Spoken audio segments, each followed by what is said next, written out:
Well, I'm pretty sure you'll all agree that London is one of the best cities in the world, and we have a lot of things, don't we, that a lot of other cities don't. And no, I am not talking about all the illegal boot people. They are a massive pain in the bum, in my opinion. I'm talking about our traditions and things like that. In fact, even the place behind me over there, they often make decisions to pee us off on a daily basis. But we do have our fair share of problems, don't we? And another one has just popped up, and no doubt we'll all hear that Sadiq Khan will save us all. Although, if anything, this is a problem which is not only going to cause chaos, but who knows, I guess he could even be behind it a tiny bit, although admittedly I could be wrong. But just what am I going on about then? Well, apparently a 5-day tube strike kicked off yesterday, and of course it's all over pay and working conditions and all the usual crap.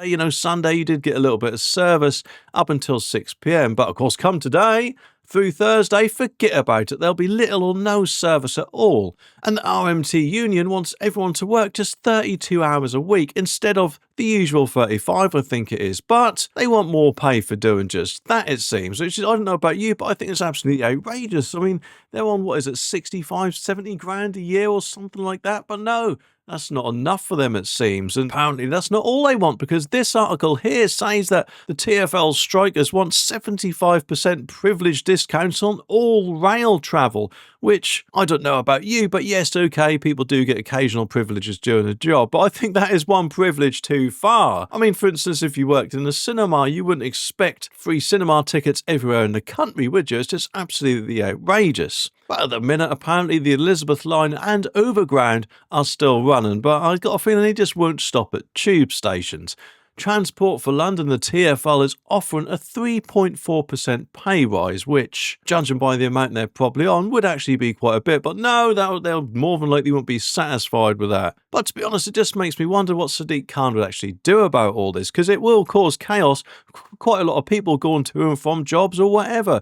And that could actually have quite a big financial impact to London as a whole, couldn't it, if people don't get up to turn up to work or whatever. But TfL reckon that cutting hours is unaffordable and impractical. And this is the first time where the Hull Underground network apparently has been shut down since March 2023. But Nick Dent from the TfL tried to talk things out with the RMT to stop the strikes, but of course, he wasn't too lucky, which doesn't exactly surprise me because they do seem ever so slightly greedy in my opinion.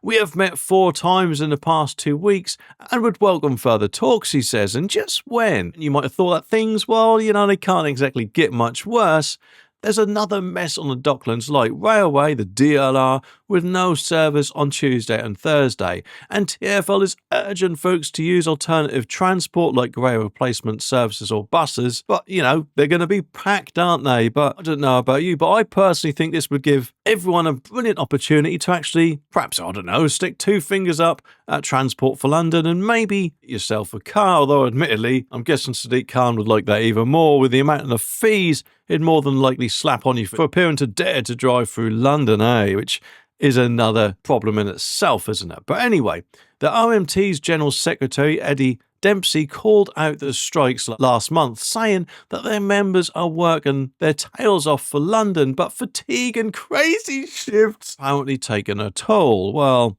I don't know about you, but if they only work 35 hours a week, that doesn't really seem that crazy shifts to me. And obviously, I'm pretty sure there are quite a lot of people up and down the country who do a lot more than 35 hours a week in general. So if they can do it, there's presumably no reason why the train drivers or whatever couldn't actually do that as well, He added that there are still issues with staff travel and a feeling that apparently no one's listening.